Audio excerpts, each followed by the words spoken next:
You know, if there was anyone who wasn't afraid to criticize their own music. John Lennon, right. Especially as he looked back on his Beatles career later in life. When Lennon looked back, especially in the late 70s and right up to 1980, he was genuinely repulsed by parts of his Beatles catalog. Repulsed is a strong word. It is. But he wasn't just being modest. He was applying these evolved, really sophisticated artistic standards to material written by his younger and, let's be honest, sometimes careless self. And that's really what we want to explore today. We want to look at the songs that John Lennon pretty much wished he could erase.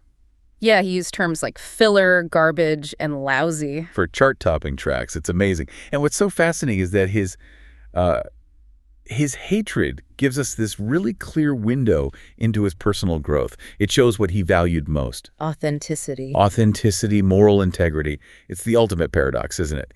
He's 1/4 of the most celebrated songwriting team in history, yet his evolving self was just demanding more. More truth, more depth, and way less reliance on, a formula or just pure convenience. Okay, so let's start with the songs that caused him the most moral and lyrical regret. The ones that reflected a version of himself he really wanted to leave behind. And we have to start with the one he declared in 1980 was his single least favorite Beatles song, period. Which was? Run for Your Life, from the Rubber Soul album. The vitriol he had for this one is just, it's shocking. It wasn't about the music, was it? No, it was all about the content. Deep, deep embarrassment over the lyrics. That opening line, the threat against a woman for cheating. I'd rather see you dead, little girl, than to be with another man. That sentiment just horrified the older, more reflective Lennon. And if you connect it to his life, his bigger story, it makes sense. The song was a painful relic. It really was. He spent so much of his adult life trying to overcome that intense jealousy and possessiveness, especially from his first marriage. He's out there preaching peace and love. And here's this ugly little song resurfacing. A song he admitted he wrote quickly, carelessly, just as a throwaway to fill the album.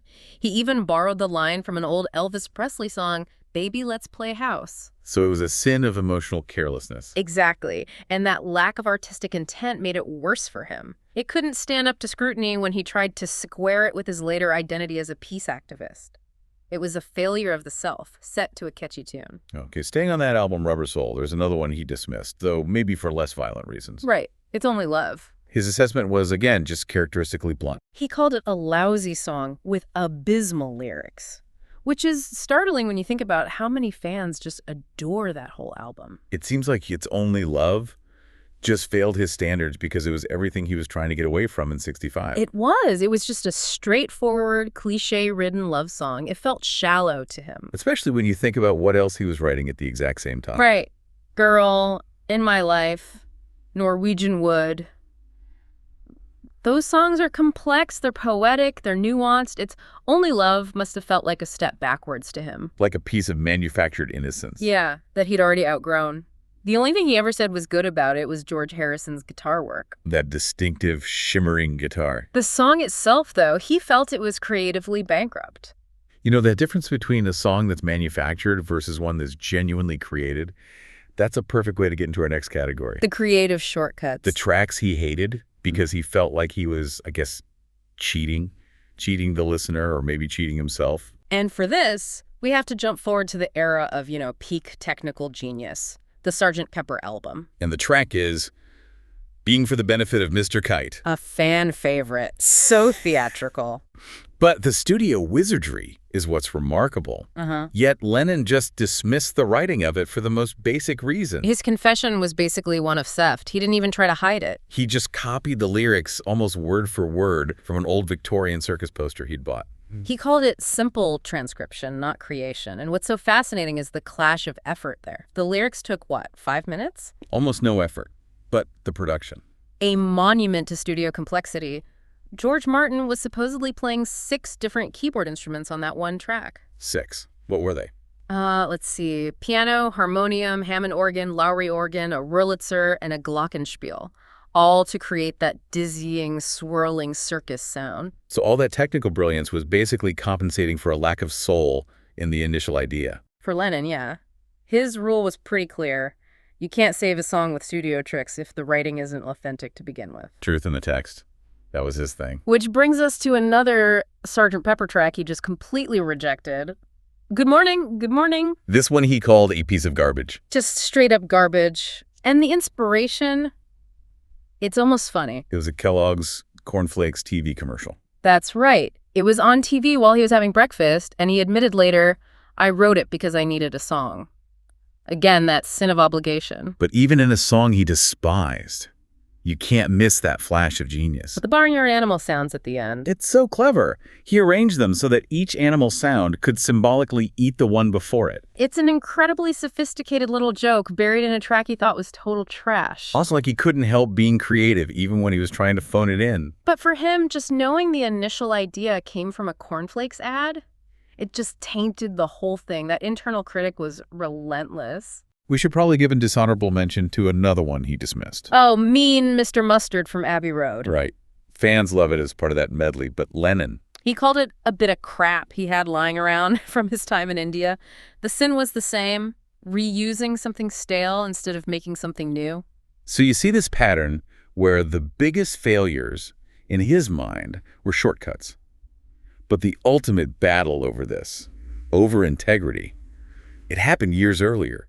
And it really defined the whole band. The unreleased single, how do you do it? This is such a pivotal moment. Yeah. Back in 1962, George Martin is pushing this song on them, written by Mitch Murray. Martin was convinced it was a guaranteed #1 hit. He insisted they record it. And they hated it. John called it garbage. Because it was exactly that calculated, soulless pop formula they were fighting against. They even tried to sabotage the recording so it couldn't be released. They held firm. They refused to release it and pushed for their own song instead, Please Please Me. And that moment, refusing the guaranteed hit, that defined their integrity forever. And here's the kicker. Martin gave How Do You Do It to Jerry and the Pacemakers. And it went straight to #1. Immediately. The Right. Beatles chose to succeed or maybe fail on their own terms. And for Lennon, that integrity was everything. That early integrity makes this next category of songs so kind of heartbreaking. Yeah, these are the ones where the concept was brilliant, but the recording was, in his view, just a complete failure. And at the top of that list has to be Across the Universe. This isn't hatred. It's profound spiritual disappointment. He thought the lyrics were some of the best poetry he ever wrote. Words are flowing out like endless rain into a paper cup. Beautiful. But he absolutely hated every single recorded version of the song. He felt the studio process just failed to capture that ethereal, meditative feeling he heard in his head. The early versions were too flat. And then Phil Spector got his hands on it for the Let It Be album. The famous wall of sound. Yeah, and Lennon felt the song was completely ruined. Drenched was the word he used. Drenched in Spector's strings and choirs.